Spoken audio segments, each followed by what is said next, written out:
Welcome to the Workplace Hazardous Materials Information System 2015, or WHIMIS Training course. This course includes the globally harmonized system of classification and labeling of chemicals, also known as the GHS, for all jurisdictions. This course is intended to introduce the WHIMIS 2015 program.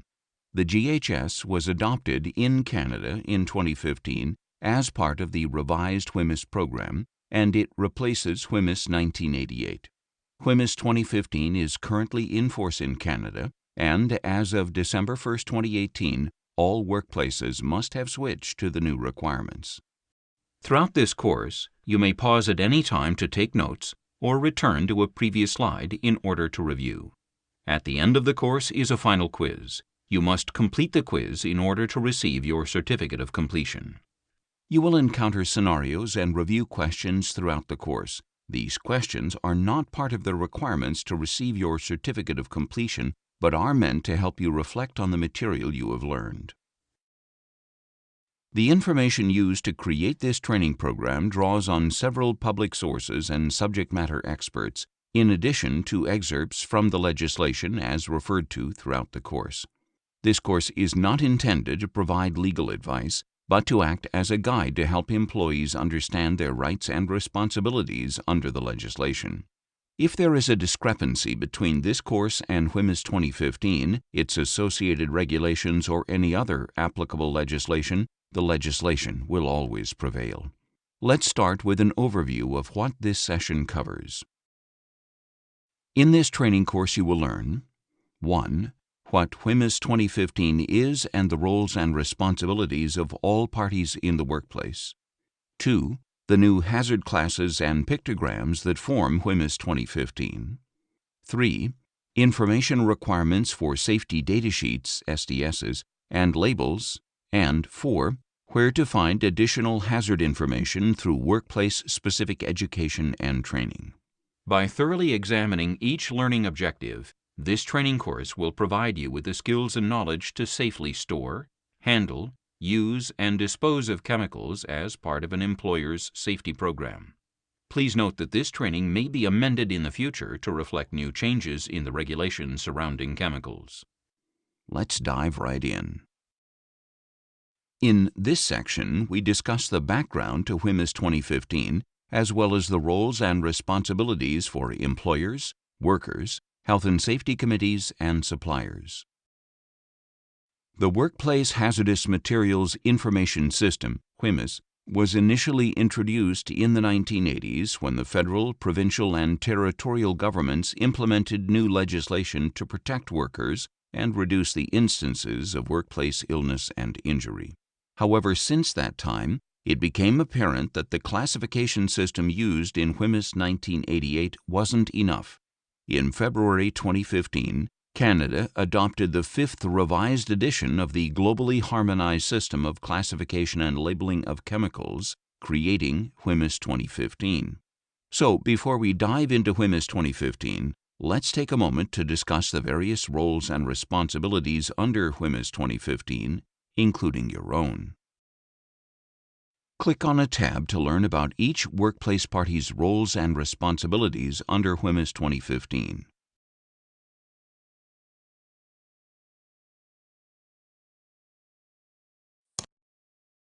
Under WHIMIS 2015, employers must educate and train workers on the hazards and safe use of products, ensure that hazardous materials are properly labeled, prepare workplace labels and SDSs according to the WHIMIS 2015 requirements, provide workers with access to current SDSs, provide worksite-specific training on the chemicals used in the workplace, and ensure that appropriate control measures are in place to protect the health and safety of workers, such as the use of personal protective equipment.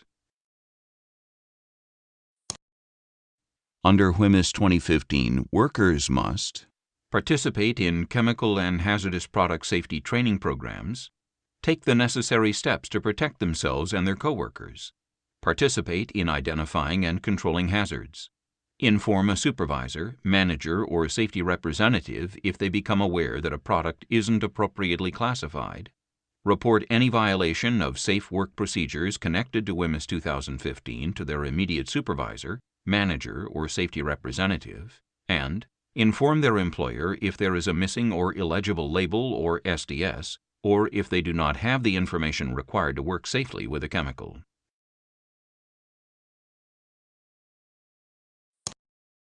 Under WHIMIS 2015, workplace health and safety committees or representatives must participate in the development of education and training programs for WHIMIS 2015. Employers must work with the committee or representative when creating and providing training to workers regarding chemically hazardous products. Under WHIMIS 2015, suppliers, those who provide chemicals to the public, must identify whether their products are hazardous products, attach the appropriate supplier labels to properly packaged containers of chemicals, develop SDSs as needed, update labels and SDSs as necessary, and provide up-to-date labels and SDSs to purchasers of hazardous products intended for use in a workplace. Cynthia is an employer who owns a landscaping company. As part of their services, they offer pesticide treatments to their clients' lawns. Recently, she was contacted by the supplier, who indicated that the next shipment of the pesticides she purchased has a new formula, including different hazardous ingredients. As an employer, what are her responsibilities? A. Update all relevant SDSs and make them available to her employees. B. Ensure all workplace labels match the updated supplier labels. C. Update all relevant control measures, including PPE, as required by the SDS. D. Provide appropriate training and education to her employees. Or E. All of the above. The correct answer is E. All of the above. As an employee, it's not only worthwhile to know what your responsibilities are under WHIMIS, but also the responsibilities of those working around you. The safe handling, use, storage, and disposal of hazardous materials requires that everyone work together and do their part. Under WHIMIS 2015, the employer and supplier have all of the responsibility for maintaining the hazard system. Is this statement true or false?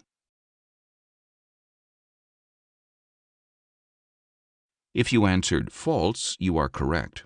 Workers, health and safety committees, suppliers, and employers all have responsibilities under WHIMIS 2015. Let's move on to our next section. In this section, we explore some of the different hazard groups included under the WHIMIS 2015 system. Understanding what these groups mean provides specific information on safe use, handling, storage, and disposal of hazardous products. This information is critical in preventing accidents or illnesses caused by the misuse or improper handling of a hazardous product. This section addresses our learning objective of identifying the hazard classes and pictograms. Let's begin. Under WHIMIS 2015, there are two major groups of hazards: physical and health. Generally, products are placed in the physical hazards group based on the physical or chemical properties of the product, including flammability, reactivity, or corrosivity. Products are placed in the health hazards group based on the ability of the product to cause a health effect. This can include eye irritation, respiratory sensitization, for instance, allergy or asthma symptoms, or carcinogenicity, meaning the product could cause cancer. Please note that you may see references on an SDS to an environmental hazards group or an explosive class. These were not adopted by Canada as part of WHIMIS 2015. Under WHIMIS 2015, hazard classes group together products with similar properties. The classes are grouped under either physical or health hazards. Here are the physical hazards classes: flammable gases and aerosols, oxidizing gases, liquids and solids, gases under pressure, flammable liquids and solids, self-reactive substances and mixtures, pyrophoric liquids and solids, self-heating substances and mixtures, substances and mixtures which emit flammable gases when in contact with water, organic peroxides, corrosive to metals, combustible dusts, simple asphyxiants, pyrophoric gases, and Physical hazards not otherwise classified. Under WHIMIS 2015, the hazard group Health Hazards includes the following classes: acute toxicity, skin corrosion or irritation, serious eye damage or irritation, respiratory or skin sensitization, germ cell mutagenicity, carcinogenicity, reproductive toxicity, specific target organ toxicity, single or repeated exposure, aspiration hazard, biohazardous infectious materials, and health hazards not otherwise classified. Each of the hazard classes in WHIMIS 2015 has at least one category. The hazard categories are assigned a number and may also be called types, which have an alphabetical letter instead. Where a category has a subcategory, it is identified with a number and a letter. When looking at the categories, the lower the number, the higher the level of hazard. A hazard class with a category 1 is the most hazardous within its class. Keep in mind that some of the classes don't have category numbers, and instead the category refers to the physical characteristic rather than the number. Examples of this would include compressed gas and liquefied gas. Suppliers are responsible for evaluating products against specific criteria. This is outlined in the Hazardous Products Act and the Hazardous Products Regulations. Where a product fits the criteria, it must be placed in that category and labeled appropriately. The SDS must also reflect the same class or category. The pictogram used must correspond to the class or category and refer to the necessary precautionary measures. Remember, if you're not sure about the hazards of the product you are using, you should speak with a supervisor before using it. Let's try a review question. Which of the following is used to group hazard products together based on their physical or health hazards? Classes, categories, SDSs, or labels?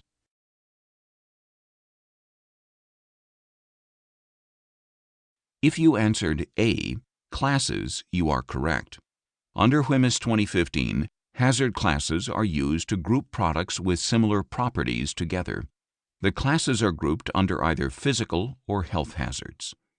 Let's move on to our next section. In this section, we discuss the different pictograms that warn of certain dangers for hazard classes. This involves our learning outcome of learning about the classes and pictograms.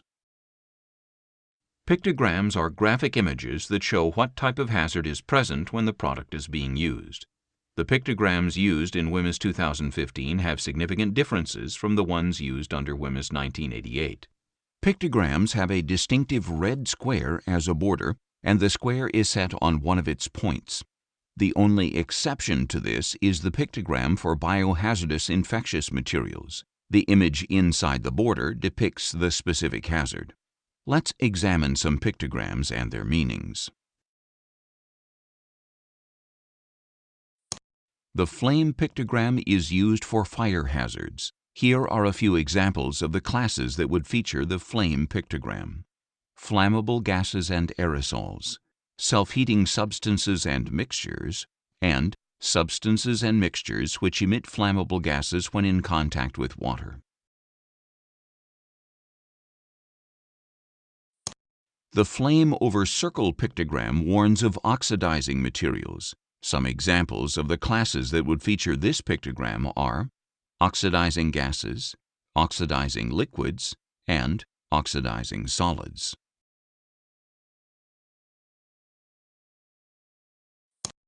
The gas cylinder pictogram is used for gases under pressure and includes compressed gas, liquefied gas, refrigerated liquefied gas, and dissolved gas.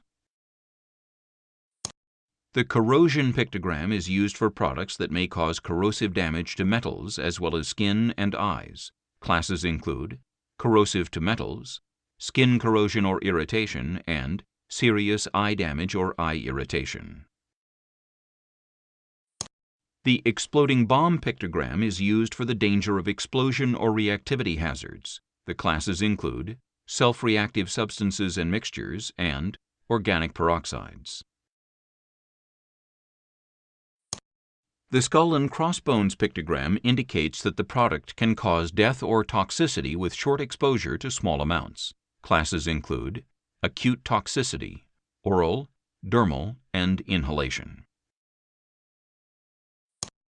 The health hazard pictogram applies to products that may cause or are suspected of causing serious health effects.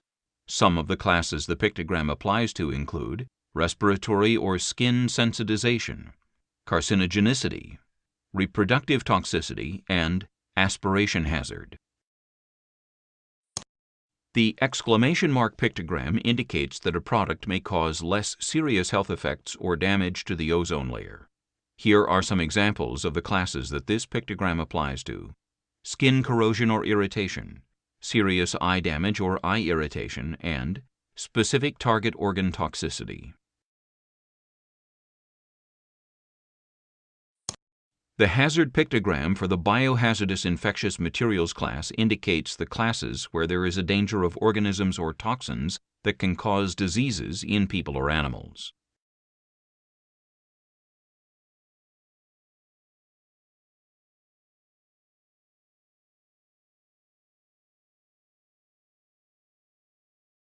Workers and employers should be aware that certain classes and categories do not require a pictogram. Examples of the classes not requiring a pictogram include some flammable gases and liquids, some self-reactive substances and mixtures, some combustible dusts, and effects on or via lactation. While these products do not require a pictogram, they must still have the appropriate product label, signal word, hazard statements, and any other required label elements. Being able to identify pictograms is a skill that every worker should develop. To help you practice, try to identify the meanings associated with each pictogram. Click on the Next button to move on to our first question. Choose the description that best corresponds with the following pictogram: A. Compressed gas, B. Self-reactive substances and mixtures, C. Flammable gases and aerosols, or D. Acute toxicity. Choose the description that best corresponds with the following pictogram: A. Compressed gas, B. Oxidizing gases, C. Flammable gases and aerosols, or D. Acute toxicity. Choose the description that best corresponds with the following pictogram: A. Serious eye damage or eye irritation, B. Corrosive to metals, C. Skin corrosion or irritation, or D. All of the above. Choose the description that best corresponds with the following pictogram: A. Serious eye damage or eye irritation, B. Oxidizing gases, C. Corrosive to metals, or D. All of the above. Choose the description that best corresponds with the following pictogram: A. Organic peroxides, B. Refrigerated liquefied gas, C. Dissolved gas, or D. Biohazardous and infectious materials.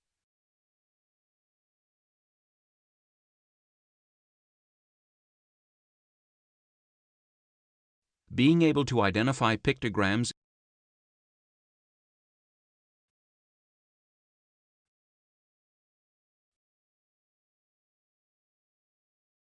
Choose the description that best corresponds. In this section, we discuss the different components of safety data sheets, SDSs, and the importance of having these available for every hazardous product in the workplace. This brings us to our next learning objective, learning about the information contained on SDSs and labels. Safety data sheets are summary documents that provide information about the hazards of a product and advice about safety precautions. SDSs must be provided by either the supplier or the manufacturer of the hazardous product. If an employer is the sole distributor or creator of a hazardous product, the employer must also create an SDS. These sheets provide more detailed hazard information than the label because there is more room to explain than there is on supplier labels. There must be an available SDS for every chemical product in the workplace, and these SDSs must be available to workers whenever requested. Why do we need SDSs? We need SDSs because they provide information that helps workers and supervisors identify the hazards involved in the use of a product, and protect themselves from these hazards. SDSs provide safe handling and emergency measures that you need to be aware of when using a hazardous product. An SDS explains the following qualities of a hazardous product: what the hazards of the product are, how to use the product safely, what to expect if the recommendations are not followed, how to recognize the symptoms of exposure, and what to do if emergencies occur. SDSs provide information for four main purposes. They are: 1. Identification for the product and the supplier. 2. Hazards, physical and health. 3. Prevention, steps you can take to work safely, to reduce or prevent exposure, or in an emergency. And 4. Response, appropriate responses in various situations. People working with hazardous chemicals must ensure that they read the name of the chemical, know the hazards, understand safe handling and storage instructions, and understand what to do in an emergency. Let's move on to the different sections of the SDS. There are 16 different sections on an SDS. Click on each section heading to learn about the information it contains. Identification. This includes the product and supplier identifier, as well as recommended use and restrictions. Hazard identification, including the hazard classification, class and category, and the label elements. Composition or information on ingredients. This includes the chemical name, any synonyms, and confidential business information rules.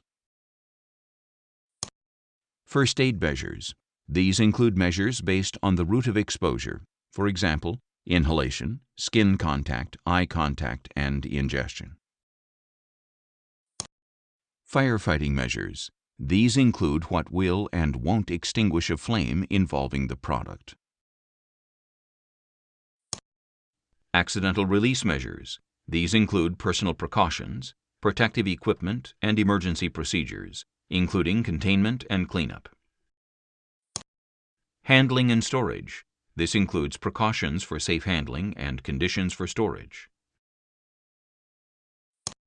Exposure controls and personal protection includes occupational exposure guidelines, engineering controls, and appropriate personal protective equipment.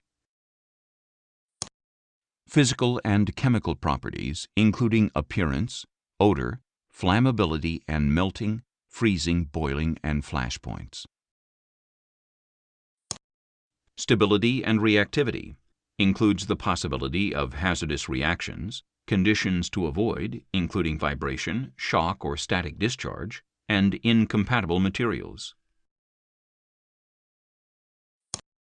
Toxicological information includes description of toxic health effects, including routes of exposure, symptoms, effects, long and short term, and measures of toxicity. Ecological information includes ecotoxicity, degradability, and other adverse effects. Disposal considerations includes information on safe handling for disposal and how to dispose of contaminated packaging, etc. Transportation information includes UN number, shipping name, transport hazard class, and bulk shipping information. Regulatory information includes safety, health, and environmental regulations specific to the product. Other information includes the date of the latest revision of the SDS. Next, we will discuss when these sections must be updated.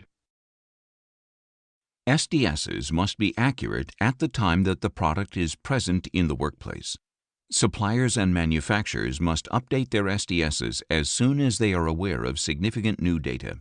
Significant new data is defined as data that changes the classification in a category or subcategory of a hazard class, data that changes its classification to another hazard class, or where there is a change to how a user should protect against the hazards presented by the hazardous product. Suppliers must make changes to the SDSs within 90 days of becoming aware of the change. Up-to-date copies of the SDSs must be made available to all workers in the workplace, as well as the Health and Safety Committee or representative. The SDSs may be stored on a computer provided that all workers have access to it and are trained on how to use the computer or device storing the SDSs. The computer or devices are kept in working order, and the employer makes a hard copy of the SDS available to the worker or the Health and Safety Committee or representative upon request. SDSs provide information for 4 main purposes. They are A. Hazards, emergencies, precautions, and procedures. B. Identification, hazards, prevention, and response. C. Identification, labels, classes, and pictograms. Or D. Hazards, labels, responsibilities, and precautions. If you answered B, you are correct. SDSs provide information for 4 main purposes: identification, hazards, prevention, and response. Let's move on to our next question. SDSs are updated annually. True or false? If you answered false, you are correct. SDSs need to be updated once new information is known about a product that changes its hazards. Suppliers must complete any updates within 90 days of learning of the change. Let's move on to our next section. In this section, we discuss the different components of WHIMIS 2015 labels and which parties are responsible for ensuring that hazardous products have the appropriate labels. This section will involve our learning objective on the information included on SDSs and labels. Under WHIMIS 2015, labels are the first way of alerting a user about the major hazards associated with a product, and they outline the basic precautions or safety steps that should be taken. In Canada, WHIMIS legislation requires labeling for any hazardous products used in the workplace. There are 2 main types of labels in the WHIMIS system: 1. Supplier labels, and 2. Workplace labels. We will discuss elements of each kind of label on the following slides. Let's begin with supplier labels. A supplier label is placed on or attached to a hazardous product by the supplier and needs to be legible and appear on all hazardous products received at Canadian workplaces. If a product stays in its original supplier container, another label is not required. Here's an example of a bilingual supplier label. Supplier labels must contain the following information: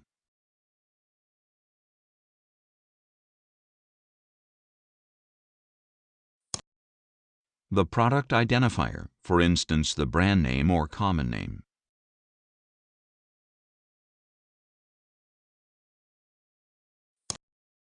The initial supplier identifier, for instance, the name, address, and telephone number of the Canadian manufacturer or importer. Applicable pictograms, for instance, the hazard symbols that we covered earlier. The signal words. These words alert the user to a potential hazard and indicate the severity of the hazard. The hazard statements. These are standardized phrases which describe the nature of the hazard posed by the product. The precautionary statements. These are standardized phrases that describe measures to be taken to minimize or prevent adverse effects that could result from exposure to the hazard. Supplemental label information. This could include additional precautionary actions, but must not contradict the standardized information. Let's explore some of these categories in more detail.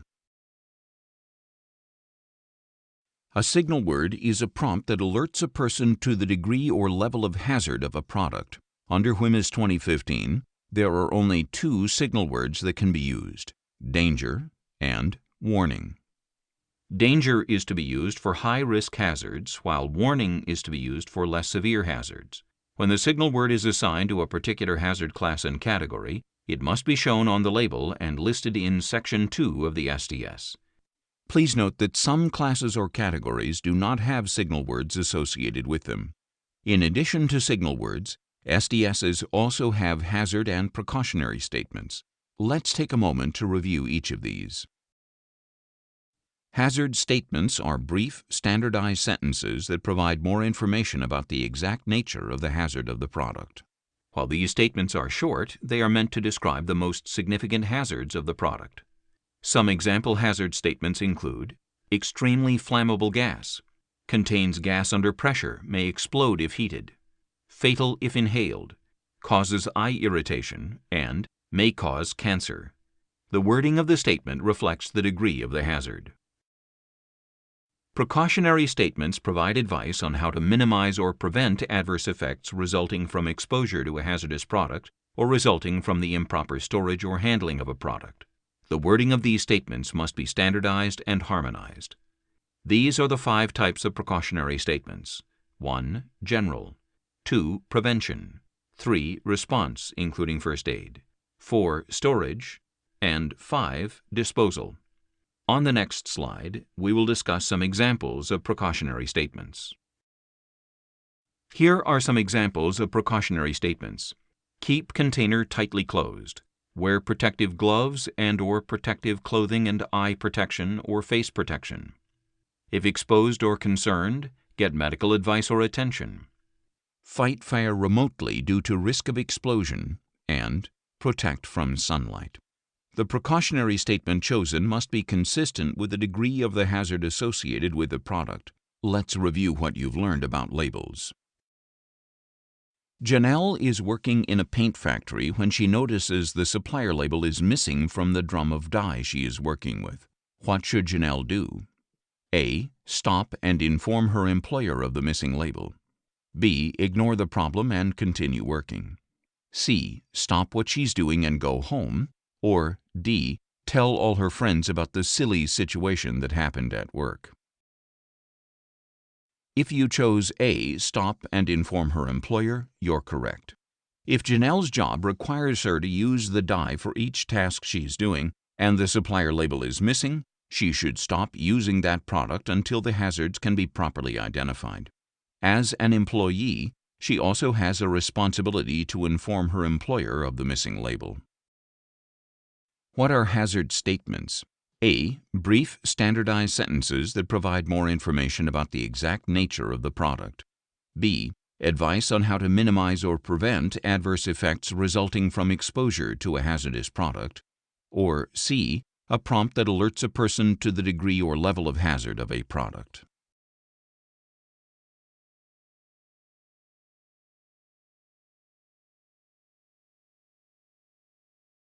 If you answered A, you're correct. Hazard statements are brief, standardized sentences that provide more information about the exact nature of the hazard from the product. While these statements are short, they are meant to describe the most significant hazards of the product. Precautionary statements provide advice on how to minimize or prevent adverse effects resulting from exposure to a hazardous product, and a signal word is a prompt that alerts a person to the degree or level of hazard of a product. Moving on, we'll continue looking at the general format of supplier labels.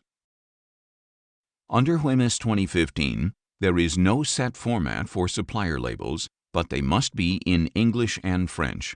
They may be presented as one bilingual label or as 2 labels, one in English and one in French.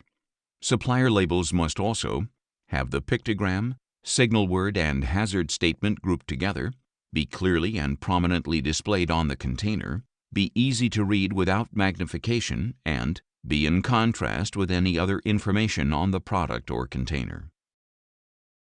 Similar to requirements for updating a safety data sheet, suppliers must update supplier labels once they become aware of any significant new data, which is defined under WHIMIS 2015 as new data regarding the hazard presented by a hazardous product that changes its classification in a category or subcategory of a hazard class, or results in its classification in another hazard class, or changes the ways to protect against the hazard presented by the hazardous product. The label must be updated within 180 days of the supplier becoming aware of the new information. For purchases made within this 180-day period, the supplier must inform the purchaser of the new information in writing if the label isn't updated. Labels may appear in different formats and can be attached, imprinted, stenciled, or embossed on the product or its container. Some label format examples include a mark, a sign, a stamp, a sticker, a seal, a ticket, a tag, or a wrapper. Where any of these alternate formats are used in the workplace, workers must be trained on how to read and identify the precautions on the alternate formats. Within what time period must a supplier update supplier labels after they become aware of new information? A. 90 days, B. 100 days, C. 180 days, or D. 1 year. The correct answer is C. 180 days. The label must be updated within 180 days of the supplier becoming aware of the new information. For purchases made within this 180-day period, the supplier must inform the purchaser of the new information in writing if the label isn't updated. Some of the reasons that a supplier label could differ from one product to another include bulk shipments.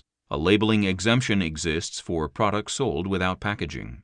100 milliliters or less. These products are exempt from the requirement to have precautionary or hazard statements on the label, and 3 milliliters or less, where the label could interfere with the normal use of the product. The product needs to have a label that is durable and legible for transport and storage, but can be removed while the product is in use.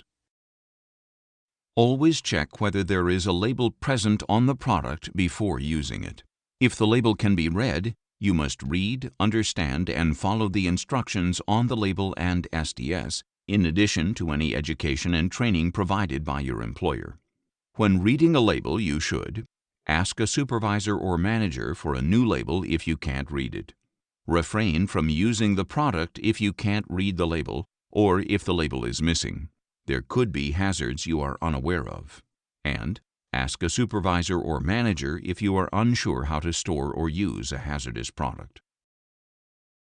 The requirements of workplace labels differ by jurisdiction. Review the workplace label requirements in your jurisdiction and note any updates or changes to the requirements. A workplace label is typically required under specific circumstances, including when a hazardous product is produced in the workplace and used in the same workplace, when a hazardous product is transferred into another container, or when a supplier label becomes unreadable and therefore must be replaced. Under certain circumstances, a workplace label may be unnecessary. This could include when the chemical will be used immediately or when it remains under the control of the person who initially decanted or emptied it. This means that the person must have control of it throughout the course of their shift, and no other person may have access to it. Generally, workplace labels will contain the product name, which matches the SDS product name, safe handling precautions, which may include pictograms, and a reference to the SDS where one is available. Let's try a review question. The two types of labels under WHIMIS 2015 are A. Supplier and user, B. Company and supplier, or C. Supplier and worker. If you answered C, you are correct. Under WHIMIS 2015, the two types of labels are supplier and workplace labels. Supplier labels must be provided by the supplier and replaced by the employer if damaged. Workplace labels are used by the employer and may be subject to additional provincial or territorial health and safety regulations. Now that we've reviewed this, let's try a scenario question. Tom is a cleaner who regularly deals with chemicals in the workplace that require workplace labels. His daily routine includes transferring cleaning solutions from a drum located in his storeroom to smaller bottles. He is the only person with access to the large drums of cleaning solutions. One day, Tom notices that safety labels have been removed from the individual bottles. How should he proceed? A. Continue to fill the small bottles with cleaning solution. Everyone already knows what the bottles are for. B. Instruct his other coworkers to fill the unlabeled bottles up themselves so they can see firsthand what the solution is that they're putting in the bottles. Or C. Do not fill up the smaller bottles with cleaning solution until they have each been equipped with appropriate labels. If you chose C, you are correct. Tom should not proceed with filling up the solution bottles until each one has a workplace label containing a product name that matches the SDS product name, safe handling precautions, and a reference to the SDS. In the final section, we review what employers and employees should think about when providing and receiving education and training. Note that certain requirements for education and training elements may differ depending on the WHIMIS legislation in your jurisdiction. Generally speaking, education and training can be thought of as two separate parts and should be used whenever an employee is likely to encounter or use a hazardous product in the workplace. Education refers to general information regarding how WHIMIS works and the hazards of the products. Training refers to site and job-specific information covering your employer's procedures for storage, handling, use, disposal, emergencies, spills, and what to do in unusual situations. Employers must provide site and job-specific training on the chemicals used, handled, stored, manufactured, or disposed of in the workplace or on the work site. At minimum, WHIMIS education and training should be refreshed annually. However, it should be refreshed earlier as needed to protect the workers' health and safety, including any time that conditions of the workplace change, new products are introduced into the workplace, changes to products that result in a change in the hazards associated with them, or new information becomes available about the hazard or the safe use, handling, storage, or disposal of the product. Since education has been covered throughout this course, let's take a look at training in more detail now. Anyone handling the product, including workers and supervisors, must know how to handle the hazardous products safely and use them appropriately. Site-specific and job-specific training should cover your employer's procedures for the safe use, handling, and disposal of a hazardous product, specific worksite procedures required depending on the work location. For example, if the product is being used in an area with no or poor ventilation, the prescribed personal protective equipment as outlined in the SDS and supplier label of the product, including its proper use, and your organization's emergency procedures in the event of an emergency involving a hazardous product. Following education and worksite-specific training, including learning which specific chemicals are used in your workplace, you should be able to answer the following questions. What are the hazards of the product? How do I protect myself and others from the hazards? What do I need to do in the event of an emergency involving a chemical? And how can I find out more information about the product or the associated hazards? Remember that additional information is available on the label and on the SDS. Also, your supervisor or manager is a resource if you have any questions. The nature of the work you perform will determine the level of training you need to receive from your employer. Your health is the most important thing. Don't handle a hazardous chemical unless you know how to safely handle, use, store, and dispose of it. As we come to the end of the course, let's try one last scenario question. Christoph works at a gas station. On each of the gas pumps there are the following safety labels. Christoph knows that these symbols mean that the gasoline he is working with poses both fire and health hazards, but he doesn't know the specifics. He wants to know more about each hazard in the greatest detail possible. Where should Christoph look for this information? A. Supplier label. B. Workplace label. C. Safety data sheet. Or D. Nowhere. That's the most information he's going to find. The correct answer is C. Christoph should look at the safety data sheet if he wants the most detail about the gasoline. While the supplier label and workplace label are also good places to look for more detailed information, they do not provide as much information as the SDS. Under WHIMIS, employers must ensure that all employees have access to the SDSs for the products used in the workplace. We've reached the end of this course on the Workplace Hazardous Materials Information System, WHIMIS 2015, including the Globally Harmonized System of Classification and Labeling of Chemicals, GHS. Preventing workplace injuries and illnesses is the main focus of this system. Hazardous chemicals can present many health and physical hazards, not the least of which include carcinogenicity, causing cancer, respiratory ailments, or skin ailments. However, If you know the hazards of the chemical you are using, you can protect yourself and others from any harmful effects. Employers, workers, and supervisors all have the responsibilities of working safely with chemical products and asking for additional information when unsure about what precautions to take. It only takes a minute to verify the label or SDS and prevent any potentially life-threatening damage to your health. Thank you for your participation. Please proceed to the final quiz.